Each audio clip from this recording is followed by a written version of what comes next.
quartet of aliens who look and sound suspiciously like British yokels are adrift in space for want of a working fuse. They're blue with silver nipples, and there's a long piece of Yes, I know what a fuse looks like. Ship morale sinks, and one of the aliens, Bernard, goes extravehicular to get a game of Spaceballs going and boost everyone's spirits. One of his pals, Desmond, impulsively seizes the controls and rockets away in search of a drink, leaving Bernard in the intergalactic lurch. Our not terribly bright spacefarers think they're light years from any civilization, but find themselves hurtling toward a gigantic planet that they've somehow failed to notice, even though it's directly in front of them. This turns out to be Earth, otherwise we wouldn't have much of a movie. And in a laudably spectacular scene for such a minor film, the ship crash lands on the M1. There are some twists and turns involving a pair of surreally blasé cops. Hello, just reporting a bit of congestion between exits 8 and, say, 23. Looks like a spaceship of some description. Over. Shall I put the cones out, Sarge? Yeah, might as well. And an even more incongruously indifferent UK defense minister. Yes? Oh. Is there a Commander Matteson here? Yes. Oh. It's for you. Oh.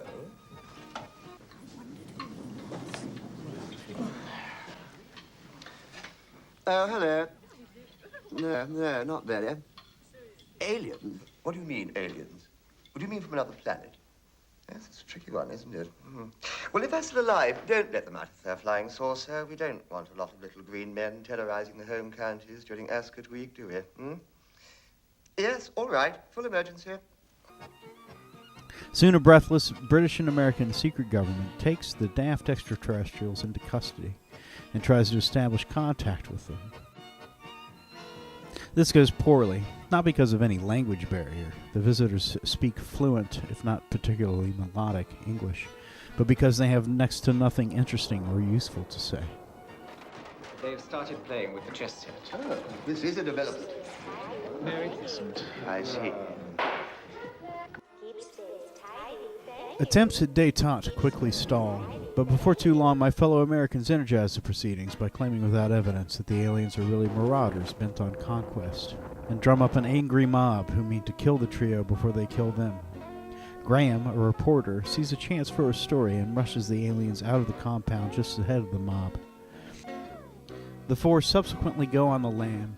Luckily, they almost immediately become a pop sensation and marvel at the people of Earth with their provincial inanities. Meanwhile, the stranded Bernard gets a ride from a sketchy space jockey. His ride propositions him, and then, upon discovering his gender, ejects him from the craft. Are you male or female? Pardon? Are you the male of the species or the female? Male. I'm a man, definitely. A human man. He lands improbably in an Arizona forest, and from there embarks on a quest to reunite with his friends and make contact with some form of intelligent life on this new planet.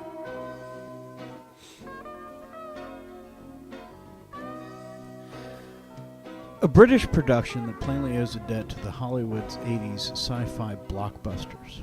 Morons employs one of this genre's most grating strategies, lifting liberally from just about every other movie or product then popular in the hopes of poaching some of the success of these other works. Thus we see homage paid to Close Encounters of the Third Kind, E.T., Hitchhiker's Guide to the Galaxy, and so on. Sometimes this feels like parody, other times it feels much more opportunistic and tedious. Oddly enough, Morons from Outer Space precedes Spaceballs by a year or two, which makes me wonder if Morons is just serendipitously forward-looking, or if Mel Brooks owes an unacknowledged debt to it. Spaceballs must not be kicked out of the recreation area. Thank you. Spaceballs must not be kicked out of the recreation area. Thank you. Now, is Morons funnier than Spaceballs? Turns out this isn't hard to do. Is it actually funny? That depends. The film starts off with a lot of promise. The production values and special effects are surprisingly good. And it opens with some strong themes it could have pursued in the interest of mannered comedy or political satire. One, a staple of extraterrestrial visitation movies generally, is the trouble encountered whenever conscious entities of whatever stripe try and communicate. Consider the granddaddy of the pack, Close Encounters, wherein we get a message without a medium. The visions of Devil's Tower, transmitted vaguely into Roy Neary's mind by undisclosed means. Then later, we get a medium without a message, when the aliens and humans establish quote-unquote contact, but by trading Western orchestral phrases in favor of anything more tangible. At first, Morons plays with something similar, and does it productively and amusingly. For instance, in a Werewolf of Washington type moment, when the famous British affinity for euphemism comes up against the famous American taste for secrecy, with the result that assurances of assent and receipt of the message are sent clearly, but there's precious little actual message.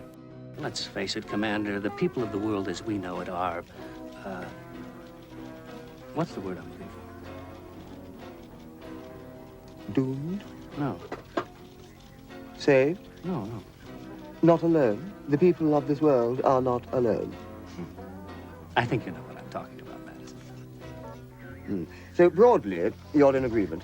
Commander, the quicker you can make your move, the better. Go for it.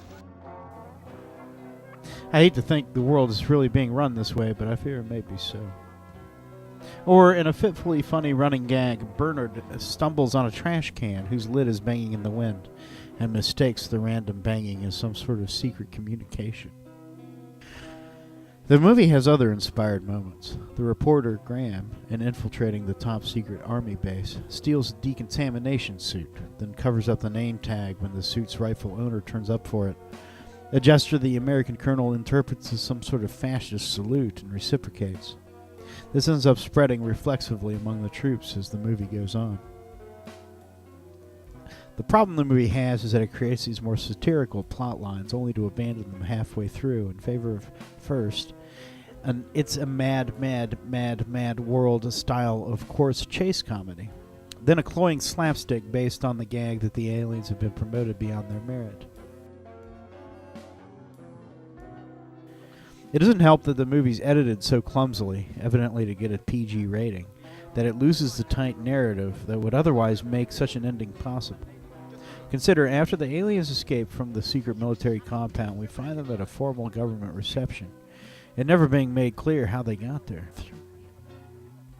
Graham, having in the meantime inexplicably transformed from muck-raking reporter to unscrupulous publicity agent, is seen escorting them through a door at the far end of the reception room, at which time a phone mysteriously appears in his hand. The reception hall inexplicably turns into a hotel room, and night inexplicably turns into the following morning. I feel like this is maybe a match cut meant to convey the passage of time, but because of the failure in continuity, it doesn't work. The movie's full of elements like this that seem meant to direct me in a certain way, but really are just confusing. Why is everyone transfixed by Sandra? She's comely enough, but she's no Kate Hepburn. Is it some superpower her otherworldly status has conferred on her? We're never told. Why do the aliens leave Bernard in the middle of space? Why does the earnest reporter suddenly become an opportunistic fame seeker? None of these things are explained, and eventually because of this, the movie loses momentum. Still, there are things to like here. The first half hour or so is quite funny and clever, if not all the jokes work, and there are some other diversions as well. The good special effects, the occasionally great sets, and a curious thing, unless I'm off my rocker, there just seem to be a lot of celebrity lookalikes in this film. Jerry Lewis, Keith Richards, Craig T. Nelson, Mary Steenburgen, Kim Cattrall, Francois Truffaut, Brian Denny, Michael York, John Turturro, Kevin Spacey after a few too many Big Macs. The DVD transfer suffers from a few of the usual problems, including the occasional videotape artifact, but mostly the picture is relatively vibrant, which is good since Morons from Outer Space is a visual, colorful movie. But if you can stand the occasional bad joke in the movie's incoherent second half, Morons from Outer Space is worth checking out for anyone who's ever wondered what would happen if aliens landed and they were painfully like us.